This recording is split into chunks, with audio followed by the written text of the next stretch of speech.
nossa segunda aula do curso de Economia de Recursos Hídricos e Instrumentos Econômicos de Gestão, nós vamos falar sobre os custos de não fazer a gestão. Esse aspecto, apesar de parecer óbvio, ele precisa ser mais bem disseminado, mais bem difundido. A gente sabe que a gestão, ela demanda bastante trabalho, ela tem custos, mas não fazer traz uma série de reflexos que muitas vezes não são bem disseminados. Então, que a gente percebe, né, todos os sistemas produtivos, eles dependem direta ou indiretamente da água, né, justamente com os empregos gerados por esses sistemas. Durante muito tempo, nós crescemos em ambientes abundantes em água e alheios aos condicionantes impostos pelo ciclo hidrológico, pelos ecossistemas, né. Todos os insumos que nós utilizamos, em termos de recursos naturais, eles estão condicionados a essa limitação e a maioria do desenvolvimento ele ocorreu sem ter essa percepção. Com a concentração de demandas competitivas, os recursos começam a se tornar escassos, né? Não só recursos hídricos, mas vários outros recursos naturais, e os impactos ambientais começam a se acumular. Então, hoje, né, garantir o abastecimento de água na segurança hídrica para esses sistemas produtivos depende mais do que nunca da gestão efetiva de recursos hídricos, e nós vamos pegar aí alguns elementos importantes associados a isso, né? Qual o custo de não fazer a gestão, né? Isso é percebido na vida das pessoas, na economia e no meio ambiente. A gente tem regiões no Brasil onde a ausência da gestão ela é mais facilmente percebida, especialmente em regiões de clima mais semiárido, semiúmido, onde a variabilidade é muito grande. Porém, em outras regiões onde nós já temos aí uma maior quantidade de rios, né, um regime de chuvas e de vazão mais bem distribuído, muitas vezes essa percepção ela não é tão clara, né.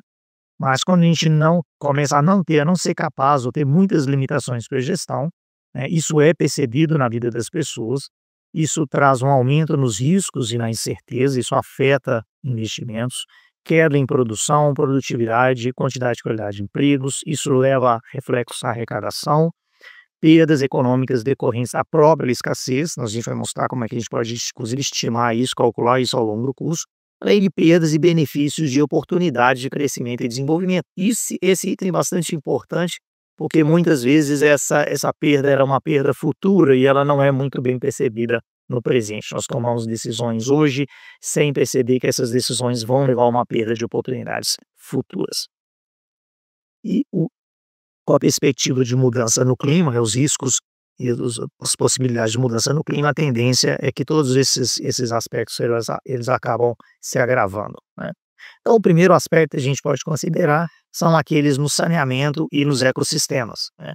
A falta de gestão, ela traz mais doenças, menos educação, menos produtividade, né, e a gente tem uma série de indicadores aí, vários deles produzidos pelo Instituto Trata Brasil, é um, e alguns outros, né. Por exemplo, uma série de uma grande porcentagem de crianças pequenas mortas, é uma grande parte disso é devido ao ar poluído, água contaminada, falta de saneamento, né.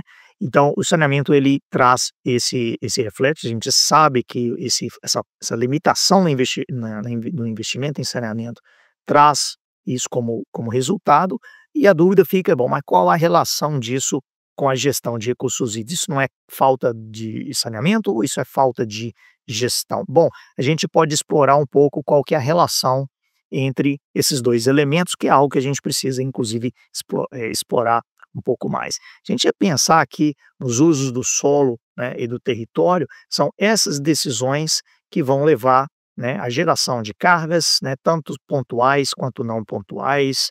Isso afeta a hidrologia local, e isso também afeta, né, e traz resultados em termos de regularização, armazenamento, condução de água.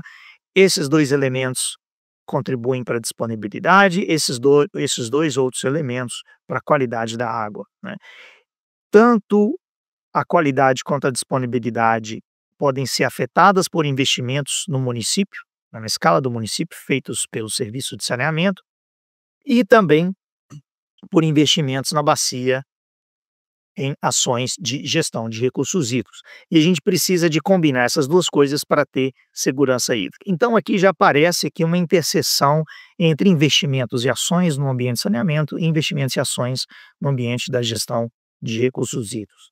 Então, do lado da gestão de recursos hídricos, nós temos aí instrumentos regulatórios, padrões de qualidade da água, licenças de captação, ah, instrumentos econômicos como a cobrança, lançamento de carga, e nós temos aí vários desafios quanto à sustentabilidade financeira dessas ações, nós vamos falar um pouco mais adiante.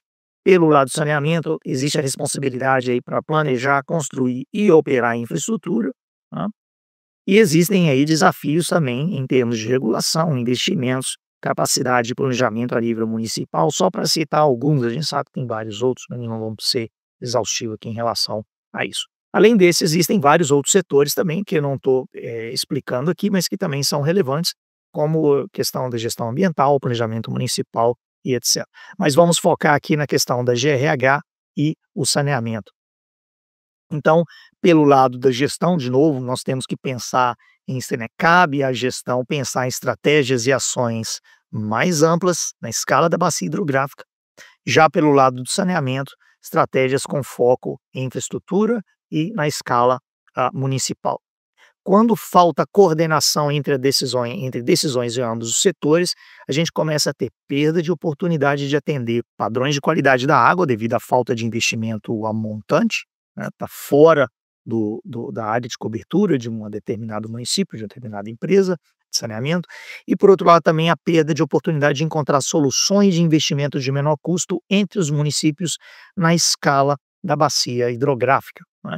Então, se a gente pensar aqui na escala da bacia, eu tenho aqui uma área de cobertura delimitada aqui, e aí eu tenho um sisteminha de saneamento, onde eu tenho captação, uso da água, coleta, distribuição e tratamento, e essa água retorna. Então, eu tenho uma lógica aqui do serviço de saneamento, porém a água bruta que essa empresa vai captar, ela decorre de uma série de processos que ocorrem no contexto da bacia hidrográfica, sejam processos ambientais, climáticos, sejam processos antrópicos, tem mais gente usando água e descarregando outras coisas aqui para cima, eu tenho poluição não pontual. Todos esses elementos vão afetar tanto a quantidade quanto a qualidade da água no ponto de captação, porém eles são externos à área de cobertura, né. Então, a gente olha lá a 11.445, né, os recursos hídricos não integram os serviços públicos de saneamento, porém a forma como esses recursos hídricos são utilizados e geridos na bacia vai afetar o serviço de saneamento. A gente conhece esse serviço de saneamento, a gente paga por esse serviço, porém a gestão de recursos hídricos já fica um pouco mais elusiva no contexto da bacia, né. Quem garante que vai ter água no ponto de captação em quantidade e qualidade necessárias, né? Vai ser, no caso, a gestão. Então a gente percebe que existe aí uma relação bastante próxima de dependência entre esses dois setores. Pelo lado, né, da gestão, nós temos aí a pensar em recursos financeiros, engajamento dos usuários, especialmente aqueles fora da área de cobertura, proteção da bacia, tecnologias e soluções integradas para poder investir no contexto da bacia, e isso pode fazer o quê? Um maior retorno por real investido no saneamento. A gente torna, né, o serviço de saneamento menos vulnerável a esses outros impactos e riscos no contexto da bacia. Por outro lado, do lado do saneamento, nós temos aí todo um planejamento de uso de recursos financeiros, desenvolvimento de tecnologia, investimentos em infraestrutura, que vão o quê? Melhorar a qualidade da água. Isso traz redução em conflitos, maior segurança hídrica e reduz os custos da gestão. É claro, vai ficar mais fácil fazer gestão numa bacia onde os serviços de saneamento são bem prestados, e, por outro lado, uma boa gestão vai reduzir os riscos para o setor de saneamento. Então, ambos os setores têm uma relação bastante importante aí de sinergia mútua, né, entre um e outro. O que a gente deixa de fazer em um setor vai fatalmente impactar o outro, vai tornar o outro mais conflituoso, mais caro e com mais riscos, né. Então a gente pode pensar em como integrar instrumentos de gestão e localizar os investimentos em saneamento, né? Onde e quando emitir outorgas para captação de água, né? Onde e quando investir em coleta e tratamento de efluente, A gente precisa atender metas de enquadramento, isso é uma condição de contorno, aí no caso do planejamento, e nós temos também diferentes cenários de qualidade ambiental, também é uma condição de contorno, ou seja, o que que a gente quer em termos de qualidade para aquela bacia. E aí, a hora que a gente junta todos esses aspectos, a gente precisa pensar em como maximizar o benefício econômico, considerando os ganhos com o uso da água e considerando os demais custos, né. Então, essa equaçãozinha aí, ela precisa trazer esses 2 elementos. Hoje, esse cálculo normalmente ele é feito de forma separada. O município ele maximiza o seu benefício, muitas vezes deixa a poluição como um passivo para quem está ajusante. Os custos desse tratamento vão impactar quem está ajusante, mas eles não entram na contabilidade. A hora que a gente junta tudo isso, a conta pode dar um resultado bastante diferente e a gente vai chegar à conclusão, nós vamos mostrar isso mais adiante em outra aula, que deixar o rio limpo muitas vezes é mais barato, é a solução de melhor desempenho econômico. Só que a gente não percebe isso se a gente não juntar essas coisas, né. Então, segundo aspecto importante em relação aos custos de não fazer gestão, são reflexos na indústria. Simplesmente sem gestão, menos empregos, né. A gente tem aí várias, referências na literatura mostrando a quantidade de empregos que dependem da água, né, uma quantidade muito grande. A gestão aqui nesse ponto é uma atividade imprescindível para a gente fazer esse diálogo e coordenação setorial do desenvolvimento, né, o que que eu quero fazer, quais as principais oportunidades. E para economia de um modo geral, a gestão é o que vai significar, vai trazer menor risco, né, menores custos e mais oportunidade de desenvolvimento. Então esse aspecto ele precisa ser muito bem sinalizado, nós temos vários estados no Brasil que cuja dependência da água e dos riscos, né, da variabilidade hidrológica é grande, mas ao mesmo tempo você tem um setor de gestão ainda fraco, ainda recebendo pouca atenção política, ainda recebendo poucos esforços para planejamento, o que é uma contradição, né. A gente, precisa de segurança hídrica para desenvolver e gerar emprego, mas ao mesmo tempo a gente não dá a devida atenção e aloca os devidos recursos para que a gestão possa proporcionar isso para o crescimento industrial, né. Então, em várias regiões onde a água é escassa, essa insegurança hídrica ela já resulta em perdas econômicas significativas, né.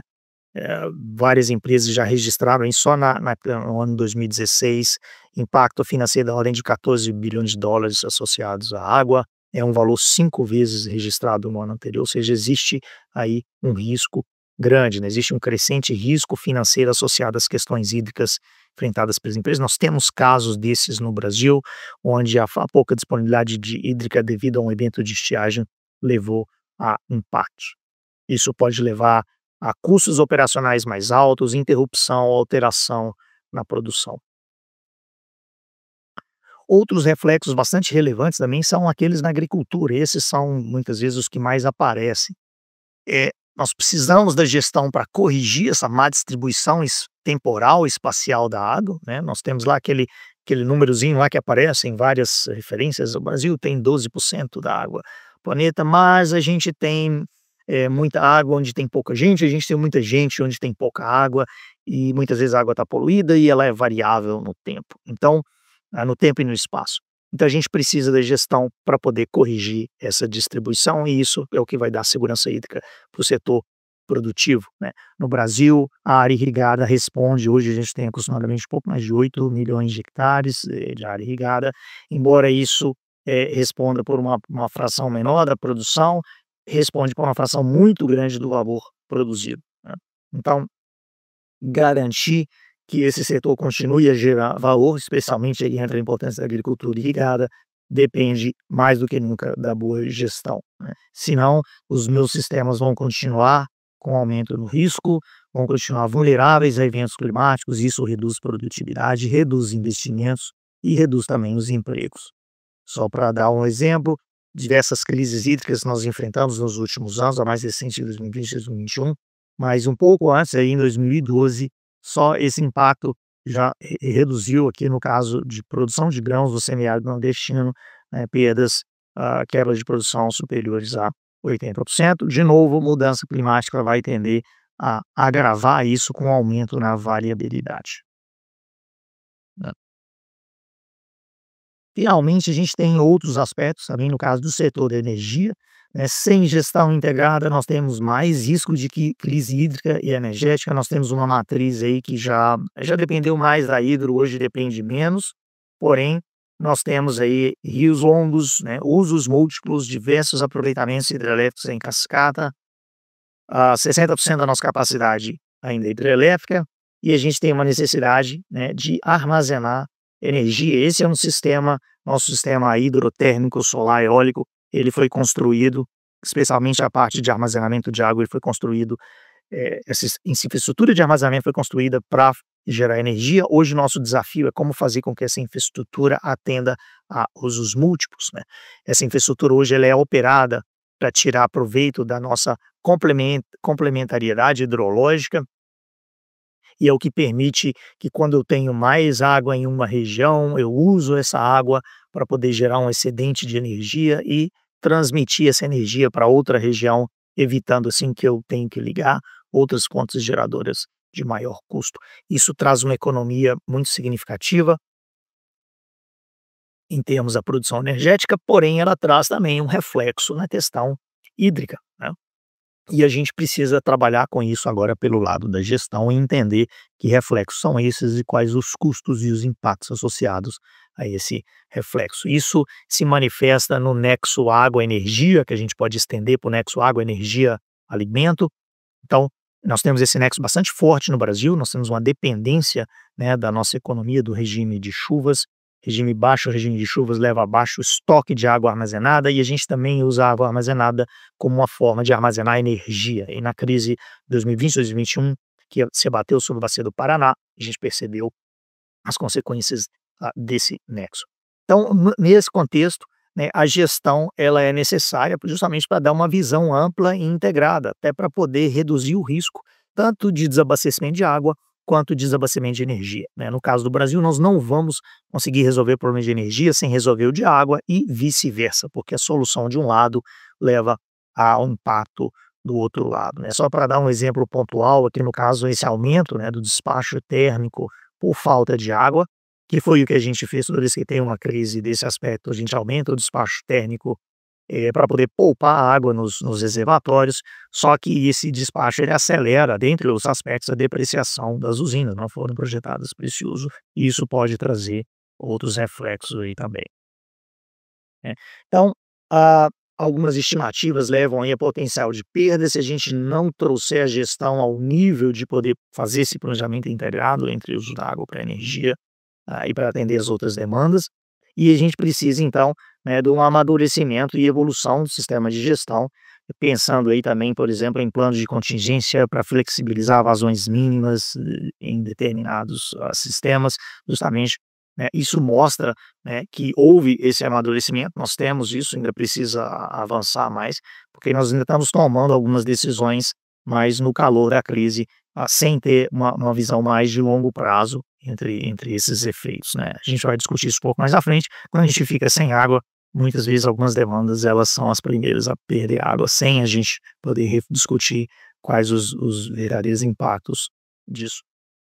Então, o que ainda falta, né, no caso do Brasil, explorar trade-offs associados ao nexo água-energia, né, justamente para que a gestão possa refinar esse planejamento em tempos fora de crise, né. Tratar não apenas a questão de contingência, que é o que a gente faz hoje, mas também ter planos de expansão e de operação verdadeiramente integrados. Eu tenho, né, que essa importância econômica ela se reflete, né, no maior conhecimento sobre disponibilidade futura, né, precisando de sistemas de previsão e informação mais precisos, e também medidas de adaptação e resposta, especialmente aquelas medidas que vão ser implementadas fora do período da crise. São essas que vão ajudar a construir a robustez e a resiliência necessária para que os sistemas hídricos possam acomodar os próximos períodos de estiagem, né. No caso dos desastres naturais, a falta da gestão traz mais riscos, né. Nós temos aí várias categorias de diferentes grupos, né, de impactos e desastres, né, diferentes grupos de risco climatológico, hidrológico, e vários desses estão associados aí né, que ocorrem em diversas regiões do Brasil, estão associados à limitação nos nossos sistemas de alerta, resposta antecipada, monitoramento. Tudo isso é muito importante, tudo isso faz parte do arcabouço de gestão no momento em que eu estou coletando informações, implementando sistemas de monitoramento e resposta. Isso envolve muito também as decisões que eu tomo sobre o uso, por exemplo, das planícies de inundações e ocupação de determinadas áreas. São as falhas nesse planejamento que vão colocar as pessoas em locais onde talvez eles não deveriam estar, porque são locais de alto risco. E eu não estou falando apenas áreas de risco geológico, também áreas planícies de inundação, né? Tem alguns estudos recentes mostrando que os últimos 20, 30 anos, nós estamos nos aproximando mais dessas áreas de risco, estamos ocupando ainda planície de inundação. Ah, e aí quando vem uma enchente, quando vem impacto, a gente acaba sempre colocando a culpa na mudança climática. A mudança climática está aí, ela é uma realidade, porém nós estamos tomando decisões que estamos nos colocando em situações de vulnerabilidade. A gente precisa da gestão tanto para permitir que nós identifiquemos quais as melhores áreas, as regiões mais seguras onde eu não posso, e criar mecanismos, instrumentos para direcionar o uso do solo para áreas de menor risco e também mecanismos e instrumentos para poder, ah, nos tornar mais capazes de conviver, né, com esses eventos, quando não é possível a gente evitar completamente. Finalmente, os reflexos para a economia dos usuários, que é o que junta um pouco de todos esses aspectos, aí aqui a gente cita, uma frase bastante comum aí no meio, "a água cara é aquela que não está disponível", né. A gente vai ver aí ao longo do curso o conceito da escassez, essa escassez ela traz custos, e esses custos da escassez são os primeiros a bater no bolso do usuário quando a gestão não é bem feita, né. E aí quando a gente considera efeitos multiplicadores de emprego e renda, a gente tem vários outros custos ao longo da cadeia produtiva. Uma região agrícola que vai ser penalizada com o custo da escassez, ela não vai ter água suficiente, aí eu tenho que uma quebra na produção, uma perda de renda dos produtores, eu tenho menos dinheiro circulando na economia local, menos gastos com insumos, com bens de consumo, e aí isso gera um impacto na renda dos demais setores que vão usar isso, indústria, comércio, serviço, e isso reflete também nos empregos. Tudo isso contribui para tornar a região menos atrativa economicamente, né, reduz o potencial de investimentos futuros, ninguém vai querer investir numa região que está sujeita, né, a esses riscos, e a capacidade de atrair mão de obra qualificada. Então, não fazer bem feita a gestão de recursos hídricos e não dar segurança hídrica para essa região, cria um ciclo vicioso que vai tornar aquela região cada vez menos atrativa, e esse ciclo ele acaba fomentando a desigualdade, a pobreza naquela região. Então, bastante importante aí, por esse aspecto, e vários dos outros impactos, eles acabam convergindo, para isso que a gente coloca aqui agora.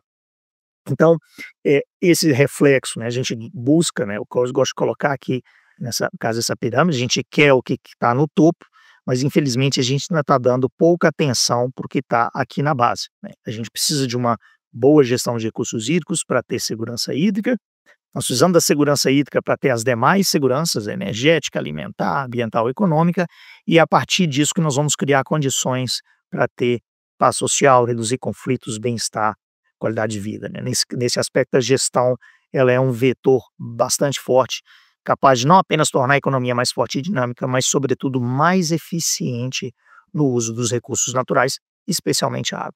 Todo o conhecimento que nós vamos ver no curso relacionado ao valor da água, a valoração da água, serve justamente para a gente buscar soluções que vão aumentar a eficiência econômica, no uso dos recursos, né. Ter eficiência econômica não é o único aspecto importante, existem outros que são importantes também, mas ele é um aspecto importante que ainda está pouco explorado no nosso contexto.